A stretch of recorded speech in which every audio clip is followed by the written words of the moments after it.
Assalamu alaikum, hörmətli kuzatuvchilarimiz. Bağat Aka Avtosavdo kanalına abunəçilər. Əziz yurttaşlar, bugün 14 oktyabr 2025 yıl.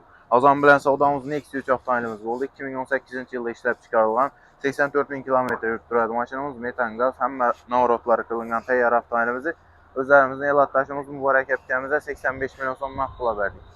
Razımız savdadan? Razıma. Dilək istəkləriniz olsa. Yine bugün şu Bağat Aka Savda'dan Nexia 3 avtomaşinesini satıp aldık.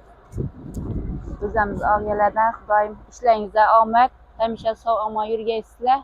İşleriniz berekesini versin Xudayım. Katta rəhmət, yaxşı diləklər üçün izlə bundan əməkçi maşınlarını beri oturalım.